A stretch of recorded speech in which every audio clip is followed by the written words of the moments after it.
Assalamualaikum warahmatullahi wabarakatuh.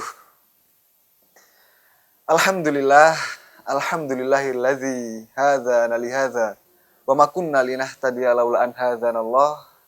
Asyhadu an la ilaha illallah wa asyhadu anna Muhammadar Rasulullah la nabiyya wa la rasula ba'da. Wa qala Allah ta'ala fil Qur'anil Karim, a'udzu billahi minasyaitonir rajim. Bismillahirrahmanirrahim. Ya ayyuhalladzina amanu taqullaha haqqa tuqatih wa la tamutunna illa wa antum muslimun. Ya ayyuhan nasu taqu rabbakumul ladzi khalaqakum min nafsin wahidah wa khalaqa minha zawjaha wa bassa minhuma rijalan katsiran wa nisaa'a wattaqullaha alladzi tasaaluna bihi wal arham innallaha kana 'alaikum raqiba. Rabbi shrah li sadri wa yassir li amri wahlul 'uqdatam min lisani yafqahu qawli. Shadaqallahul azim. Wa qala Rasulullah sallallahu alaihi wasallam fil hadits wa ana aidzan utlubil ilma minal mahdi ilal lahdi. Teman-temanku yang insyaallah dirahmati oleh Allah Subhanahu wa taala. Sebelum kita membahas lebih lanjut tentang ilmu, peradaban, musibah hingga masa depan, alangkah baiknya kita merenungkan salah satu pertanyaan yang mendasar dalam hidup ini, yaitu apa yang membedakan kita sebagai manusia dengan makhluk ciptaan Allah yang lainnya. Apakah terletak pada bentuk fisik kita, kekuatan yang Allah berikan, atau umur yang Allah berikan kepada kita? Entah apapun itu yang terbesit dalam benak pikiran teman-teman sekalian, yang jelas sejatinya yang membedakan kita sebagai manusia dengan makhluk ciptaan Allah yang lain, yaitu terletak pada akal. Terletak pada ilmu yang Allah berikan kepada kita. Manusia bisa berjalan di atas muka bumi ini tentu karena ilmu. Bisa mendiagnosa sebuah penyakit karena ilmu. Bisa memprediksi datangnya bencana pun karena ilmu. Dan bahkan untuk mengenal Allah, manusia pun harus memiliki ilmu. Dan betapa indahnya Islam membuka pembahasan kali ini dengan hadis yang disampaikan oleh Rasulullah SAW. Man arada dunya fa'alaihi bil ilmi. Wa man aradal akhirah fa'alaihi bil ilmi. Wa man aradahuma fa'alaihi bil ilmi. Saya rasa teman-teman sudah cukup familiar dengan hadis tersebut. Yang mana ketika teman-teman menginginkan dunia, maka harus dibarengi dengan ilmu. Ketika teman-teman menginginkan akhirat, harus juga dibarengi dengan ilmu. Dan ketika teman-teman menginginkan keduanya, tentu dengan ilmu juga. Kalimat yang terkesan sederhana, namun maknanya begitu mendalam. Seakan-akan Rasulullah ingin menyampaikan kepada kita bahwa tidak ada satupun urusan kita yang selamat tanpa ada ilmu di dalamnya. Mungkin ketika kita gagal dalam suatu urusan, bukan karena kita kurang mencoba, kurang berusaha, tetapi karena kita kurang memiliki ilmu di dalamnya. Berapa banyak keputusan yang kita ambil di dalam hidup ini yang dilandasi oleh ilmu. Kemudian berapa banyak kebaikan kita yang tertunda karena kita tidak memiliki ilmu di dalamnya. Maka dari itu, Islam menekankan ilmu ini menjadi fondasi di kehidupan. Karena kita sebagai manusia juga memiliki amanat yang besar di muka bumi ini, yaitu khalifatul fil ard, menjadi pemimpin dunia.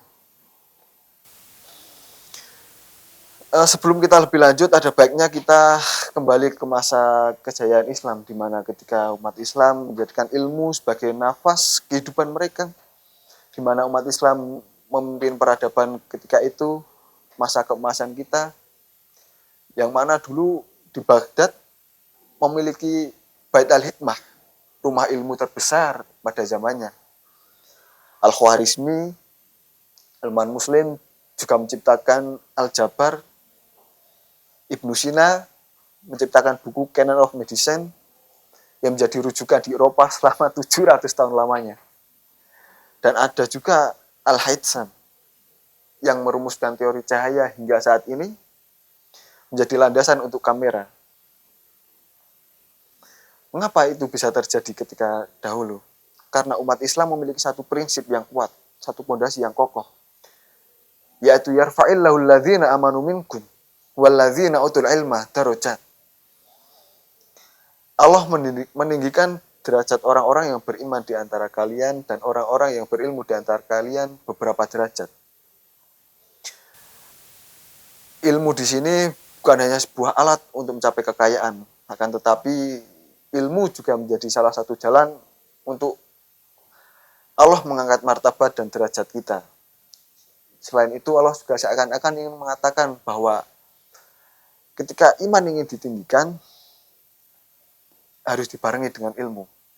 Tapi, apakah teman-teman pernah bertanya, apa yang tersisa dari iman jika ilmu itu hilang? Apakah iman masih membimbing? Atau hanya semangat tanpa arah? Karena semuanya memerlukan ilmu. Ibadah tanpa ilmu bisa menyebabkan kesesatan. Wa kullu bid'atin dhalalah wa kullu dhalalatin finnar. Kemudian mari kita coba terapkan teori besar ini ke dalam realita kehidupan kita sehari-hari, kehidupan kita di dunia ini. Yang mana kita dapat mengambil hikmah yang terjadi di Indonesia melalui bencana-bencana akhir-akhir ini.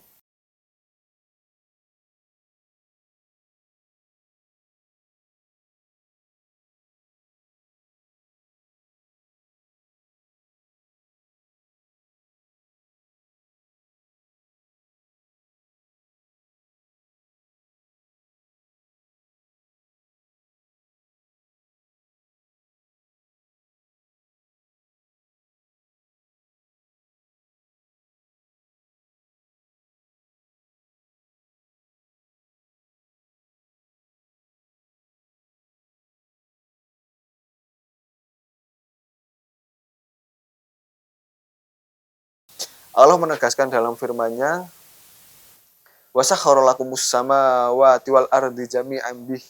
Inna fi dzalika laayatin liqaumin yattaqun." Alam semesta ini penuh tanda tanya, teman. Kita berkaca pada peristiwa yang terjadi di Aceh pada tahun 2004, tanggal 26 Desember, beberapa tahun yang lalu. Allah sudah menunjukkan tanda-tanda akan terjadinya sebuah bencana. Mungkin bagi para ahli geologi itu merupakan sebuah peringatan keras. Akan tetapi bagi masyarakat awam, mereka tidak tahu apa-apa. Tidak ada edukasi di dalamnya, tidak ada jalur evakuasi, dan lain sebagainya. Padahal Allah sudah memperingatkan kita, sudah memerintahkan kita untuk selalu memperhatikan alam. Afala tatafakkarun, afala ta'qilun. Semoga bencana yang melanda Indonesia saat ini segera lekas pulih dan membaik. Semoga kita tidak hanya dapat mengambil tetesan air mata, tetapi kita juga dapat mengambil hikmah dan pelajaran yang Allah berikan kepada kita. Semoga Allah menjadikan kita hamba yang tidak pernah lelah untuk belajar, tidak malu untuk bertanya, dan tidak takut untuk memperbaiki diri.